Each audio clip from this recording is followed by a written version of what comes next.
नमस्ते दोस्तों। आज बैठे बैठे एक विचार आया मन में। कुछ सोच रहा था, बचपन की कुछ स्मृतियाँ आ रही थी। तो उसमें जब हम विद्यालय में पढ़ते थे तब एक गीत सुना करते थे। वो गाना था, ऊपर वाला वेरी गुड, नीचे वाले वेरी बैड, ऐसा कोई गीत था। अब बात यह है कि ये ऊपर वाला क्या है। इस ऊपर वाला कौन है, क्या है, कैसा है, और ऊपर वाला ही क्यों है, नीचे वाला क्यों नहीं है। इस विषय पर विचार था। तो इसी बात का जो है, इस गहराई से इस पर अपन चर्चा करें, इसके लिए मैं आज ये वीडियो लेकर आ रहे हैं आपके सामने हम राहुल यूट्यूब चैनल से। इसको सब्सक्राइब कर दें पहले और लाइक करें। आपके कमेंट से पता चले क्या आप भी हमारे विचारों से सहमत है, नहीं है, या जो भी स्थिति हो आप हमको अवगत कराते रहे, बताते रहें। हम देखते हैं कि कहीं भी जब बात चलती है तो कहते हैं ऊपर वाला जानता है, या हाथ ऐसे ऊपर हो जाता है व्यक्ति का, या ऐसे ऊपर गया वो जोड़े, मारवाड़ी में कहते वो जोड़े, वरना हाथ में सब ऐसे ऊपर की तरफ करते। तो मैं सोचता हूँ ये ऊपर क्या है, ये क्या सत्य है? ऐसा जो बोलते हैं ये सही बात है? क्या भगवान ऊपर रहता है? प्रश्न है ये। और जहाँ प्रश्न आएंगे वहीं हमको समाधान मिलेंगे। तो इस प्रश्न पर विचार करना चाहिए। ऊपर वाला तो क्या भगवान ऊपर कहीं रहता है? मेरे पीछे ये नक्शा लगा हुआ है, ये ऐसे सपाट है, बाकी हम इसको जब गोले के रूप में देखते हैं तो गोल है ये, मतलब धरती पूरी गोल है। जैसे ये वाला जो भाग है इसके बिल्कुल पीछे की तरफ ये भाग हो जाता है। तो अब यहाँ हम बैठ करके कहते हैं कि ऊपर वाले, तो हमारे लिए ये ऊपर वाला होगा, और इनके लिए ऊपर वाला कौन सा होगा? हमारे लिए ऊपर वाला आकाश की तरफ हुआ, इनका आकाश हमारे विपरीत दिशा में होगा। जिधर हमारे पैर है उस तरफ उनका ऊपर वाला होगा, जिधर हमारे पैर है उस तरफ, क्योंकि हम यहाँ बैठे तो हमारा ऊपर वाला आकाश की तरफ, लेकिन इनका ऊपर वाला हमारे लिए तो हमारे पैरों की तरफ है, और हमारा ऊपर वाला इनके पैरों की तरफ है। हो गया, मतलब धरती गोल है। अब धरती गोल है तो इसका क्या ऊपर वाला और क्या नीचे वाला, ये एक प्रश्न बनता है। अच्छा, ये ऊपर वाला वाली बात कहाँ से आई? सबसे पहली बात तो ये है कि ऊपर वाला वाली जो थ्योरी है, जो सिद्धांत है, हमारे यहाँ कहाँ से आया। मैं आपको बताता हूँ, सुनिए। सबसे पहले हम बात करते हैं ईसाइयों की। ईसाई मानते हैं, ईसाइयों के जब हम बाइबिल को पढ़ते हैं और उसमें देखते हैं तब हमको पता चलता है उसमें जो लिखा हुआ है। जैसे उदाहरण के लिए आपको बताता हूँ मित्रों, हम बात करते हैं इनकी, ऊपर वाले की बात चल रही थी। ये बाइबिल है, और ये जो है पुरानी वाली बाइबिल है, जिसको ओल्ड टेस्टामेंट बोलते हैं, ये है। और दूसरी जो है वो है ये न्यू टेस्टामेंट, नया विधान बाइबिल। बाइबिल को जब हम पढ़ते हैं, इनको जब देखते हैं, तो सबसे पहले ऊपर वाली बात इसके अंदर है। इसके अंदर ये आया है कि जो भगवान है इनका, जो जिसको ये लोग भगवान मानते हैं, गॉड मानते हैं, वो ऊपर रहता है। और ऊपर भी कहाँ रहता है? चौथे आसमान पे,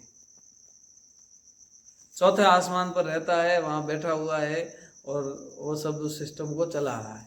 ठीक है, अब ये तो चौथे आसमान वाले बात आ गई। अब दूसरी हम बात लेते हैं, एक और है। दूसरी है ये कुरान मजीद।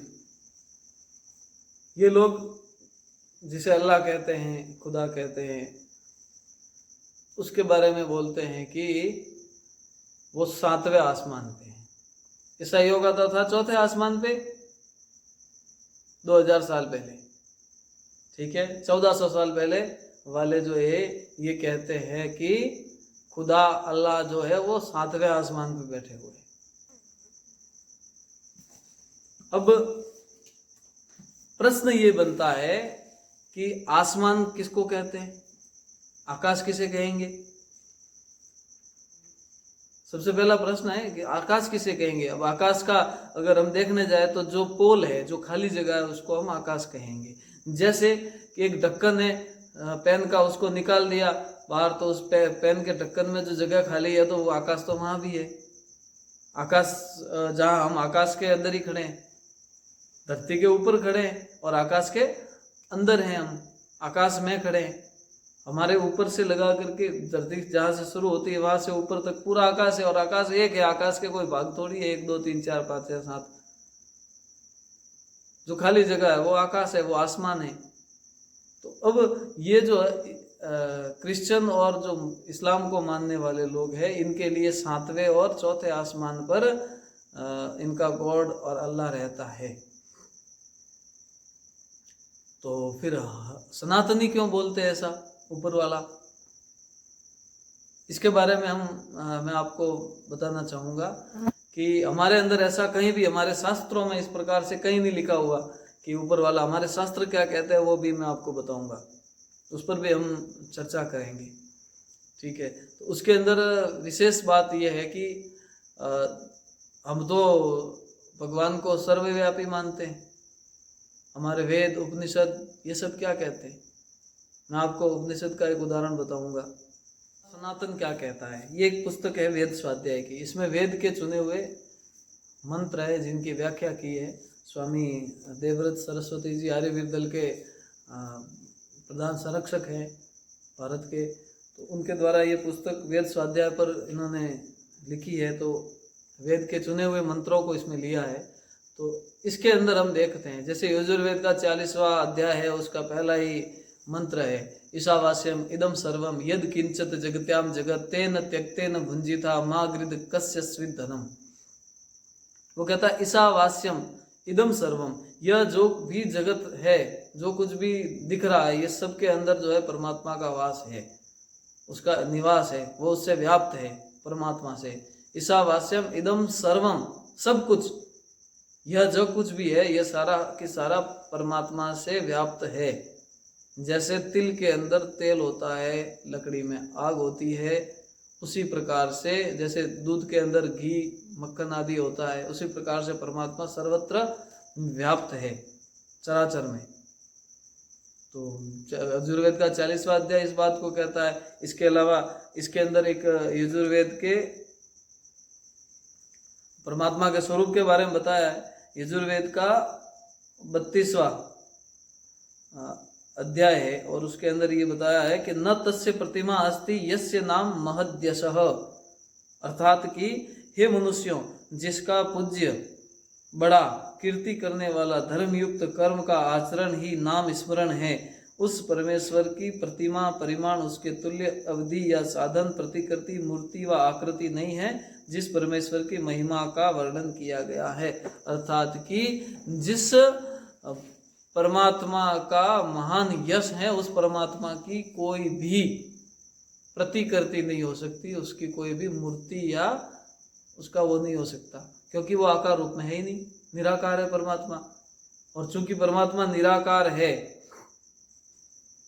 इस पर भी हम चर्चा करेंगे, निराकार पर विशेष वीडियो लेके आएंगे कि परमात्मा कैसे निराकार है। आज हम बात कर रहे हैं उसके सर्वव्यापक होने की, कि परमात्मा ऊपर है। हम तो कहते हैं वो सर्वव्यापक है, और एक तरफ कह रहे हैं कि ऊपर रहता है। ऊपर रहता है तो कहाँ रहता है? इनसे जब पूछते हैं हम विधर्मियों से, तो ये लोग क्या कहते हैं? हमारा जो है अल्लाह गॉड आदि जो वो बैठा हुआ तख्त के ऊपर, 4 फरिश्ते उस तख्त को लेकर खड़े हुए हैं, नीचे गिरते। अच्छा, फरिश्तों में इतनी ताकत है, वो भगवान को लेकर खड़े। तो फिर भगवान ताकतवर हुआ या फरिश्ते ताकतवर हुए, या वो तख्त ताकतवर हुआ जिसके ऊपर वो बैठा है? सर्वशक्तिमान कौन हुआ फिर? क्या उसको भी किसी आधार की आवश्यकता है? परमात्मा को किसी भी आधार की आवश्यकता पड़ती है कि उसके ऊपर बैठना पड़े उसको? तो ऐसा तो शायद नहीं है। परमात्मा तो इस प्रकार से हो नहीं सकता, शायद क्या वास्तव में नहीं है ऐसा। तो वेद कहता है कि न तस्य प्रतिमा अस्ति, न उसकी कोई प्रतिमा है, न उसका कोई आकार है, वो सर्वत्र व्याप्त है। जैसा मैंने थोड़ी देर पहले बताया कि जैसे लकड़ी में आग है, तिल में तेल है, दूध में घी है, उसी प्रकार वो सृष्टि के कण कण में व्याप्त है। जब वो पूरी सृष्टि के कण कण में व्याप्त है तो उसको एक स्थान पर हो नहीं सकता। तो ना वो ऊपर ऊपर हुआ तो ऊपर तो है ही है, नीचे भी है, आगे भी है, पीछे भी है, दाएं भी है, बाएं भी है, सब जगह है, अंदर भी है, बाहर भी है। ऐसी कोई वस्तु ही नहीं जिसके अंदर परमात्मा नहीं है, वो तो सर्वव्यापक है। तो इस बात को लेकर के हम आए थे। और विशेष इसके अलावा हम वीडियो लेके आएंगे कि परमात्मा का मुख्य नाम क्या है, परमात्मा का नाम क्या है, मुख्य खास नाम क्या है। हम उसको परमात्मा कह रहे हैं क्योंकि वो परम आत्मा है। प्रत्येक वस्तु का अर्थ होता है, प्रत्येक नाम का कुछ न कुछ अर्थ होता है। कहते हैं वर्णों के सार्थक समूह को शब्द कहते हैं। तो वर्णों का समूह बन गया, उसका सार्थक है, मतलब उसका कुछ न कुछ अर्थ निकल रहा है। तो परमात्मा के लिए जितने, जैसे कोई उसको ईश्वर कहता है तो उसका भी कुछ अर्थ होता है, कोई उसको शिव कह रहा है तो उसका भी कुछ अर्थ है, कोई उसको परमात्मा कह रहा है, कोई उसको प्रभु कहता है, कोई उसको जो है विष्णु कह रहा है। तो इनके प्रत्येक के अलग अलग अर्थ है। इस पर हम विशेष वीडियो लेकर आएंगे। आज पहली बात मैं यही कहना चाह रहा था कि जिस प्रकार से ईसाई और मुस्लिम मतों को मानने वाले हमारे देश में आए और आकर के उन्होंने ये प्रचारित किया, बार बार कह करके ऊपर वाला ऊपर वाला ऊपर वाला, साथ साथ में हम भी कहने लगे ऊपर वाला हमारे लिए तो सर्वत्र व्याप्त है, कण कण में है, जो हमारे घट में व्याप्त है। कहते हैं हमारे घट में बैठा हुआ अंतर्यामी कह सकते हैं उसको। हमको ऊपर वाला नहीं कहना चाहिए, हमको तो कहना चाहिए अंतर्यामी जाने, जो अंदर की बात जानने वाला है। ऐसा ना करे कि ऊपर वाला, वो ऊपर तो हमारे लिए तो पृथ्वी तो गोल है, इसके लिए सब ऊपर नीचे क्या होता है पूरा, उसको अगर बड़े रूप में देखना चाहे तो ठीक है। और परमात्मा को देखने के लिए बड़ा रूप ही देखना पड़ता है। हम संकीर्णता में सोचेंगे तो उस तक न पहुंच सकते हैं, न उसको समझ सकते हैं। ठीक है, इतनी बात कह करके इस शब्दों को विराम देते हैं। अगला वीडियो लेके आएंगे और किस विषय पर अगर आपको कोई आपत्ति हो, किसी प्रकार का कोई भी हो, तो आप कमेंट करके बता सकते हैं। नमस्ते।